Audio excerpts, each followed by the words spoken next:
Let's open our Bibles in 1 Corinthians chapter 10. 1 Corinthians chapter 10, reading from verse 1. For I do not want you to be ignorant of the fact, brothers,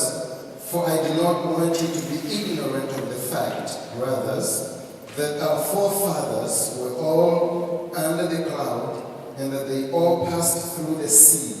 They were all baptized into Moses in the cloud and in the sea. They all ate the same spiritual food and drank the same spiritual drink, for they drank from the spiritual rock that accompanied them, and that rock was Christ. Nevertheless, God was not pleased with most of them. Their bodies were scattered over the desert.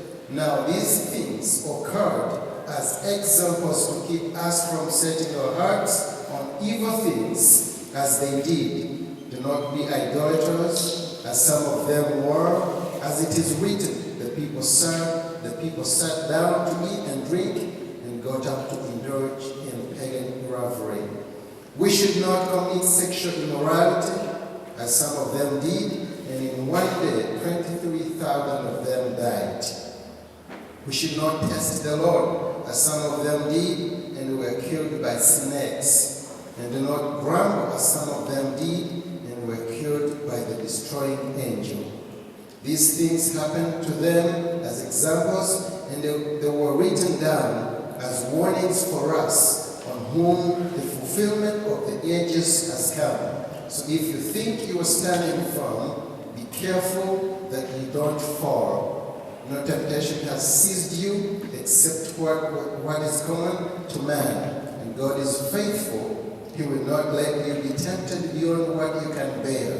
But when you are tempted, He will also provide a way out so that you can stand up under it. It goes back to Exodus, when God called Moses to go and deliver his people from the hand of Pharaoh, from Egypt, from that terrible land, from that sinful country. And he sent him in Egypt to go and deliver them, not just from that sinful country, but into and take them to the promised land. Amen? So it wasn't a matter of delivering them or rescuing them, and that was it. But he was commanded to take them to this prosperous land, spacious land. The Bible says that it was a land that was flowing with milk and honey. An expression that explains the beauty of that land, the fertility, the spacious, all the good things that you can attach to your land. So he was taking them to that wonderful country.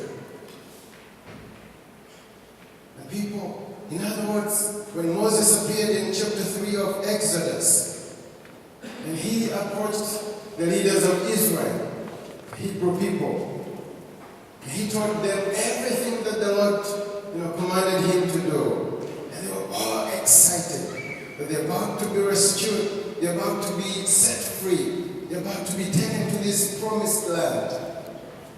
And the announcement was made throughout the camp of Israelites. And they were all excited because God was putting an end to their misery, an end to the oppression that they experienced in Egypt, an end to this country that wasn't giving them the freedom they needed to worship God. And they were all excited that God was taking them to this wonderful, beautiful land to worship Him freely without asking for permission and so forth. In a country where they're going to prosper, make economic gains, build families, enhance their spiritual life, worship the Lord freely. And they were all excited. And you know what happened? Pharaoh hadn't seized her, but eventually God, performs this last plague, and He kills all the firstborns, whether of human or animals and everything in Egypt. And He said, "Okay, enough is enough. Now Moses, you can take your people." He took his people, and they were all excited. They said, yes, we're going now. Yes, we're going back to the land that was promised to our forefathers. We're going to the land that was promised to Abraham and Jacob, Isaac and Jacob. The fulfillment of the promise has come upon us of this generation. And they were excited. He sat down, and everyone was thinking about this wonderful land that the Lord said was flowing with milk and honey.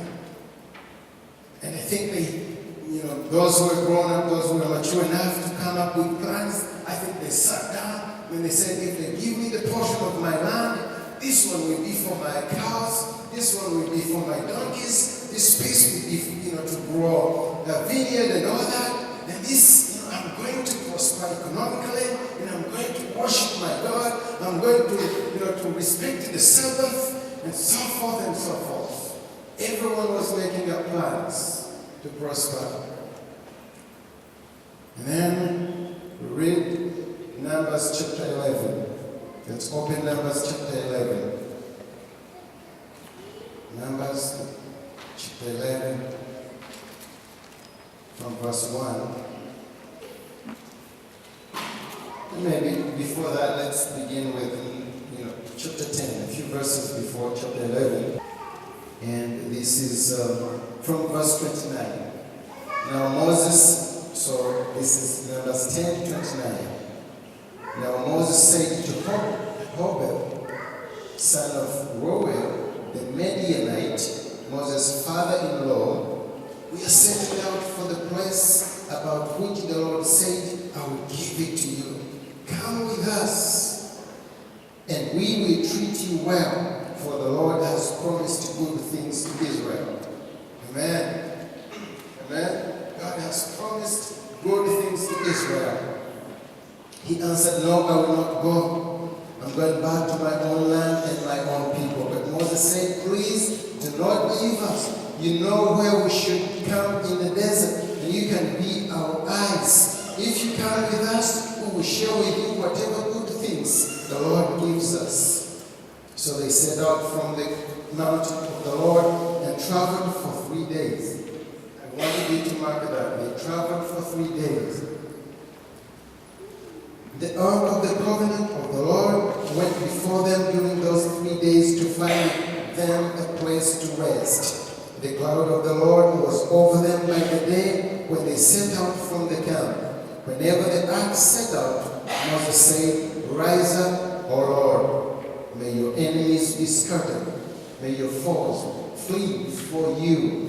Whenever it came to rest, he said, return, O Lord, to the countless thousands of Israel. Now, so verse chapter 11, verse 1. Now the people complained about the hardships in the hearing of the Lord, and when he heard them, his anger was aroused. Then fire from heaven burned among them and consumed some of the outskirts of the camp. When the people cried out to Moses, he prayed to the Lord, and the fire died down. So that place was called Taberah, because fire from the Lord had burned among them. Headed to this promised land, headed to this spacious land, headed to the land that flows with milk and honey. Going to grab the good things that the Lord is going to give them. Prosperity, affluence, and all that. And they were ready to enter. They were energetic, they were excited, passionate, on fire to go. And then 3 days into that journey, just 3 days into that journey, they face reality. Reality is encountered.